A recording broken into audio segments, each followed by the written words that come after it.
ఏపీలో రాజకీయ వాతావరణం వేడెక్కింది. ఇవాళ టీడీపీ జనసేన తొలి జాబితాను రిలీజ్ చేశారు.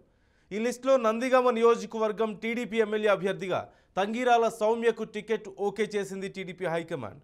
తొలి జాబితాలో తన పేరు ప్రకటించడంతో ఆనందం వ్యక్తం చేశారు తంగిరాల సౌమ్య.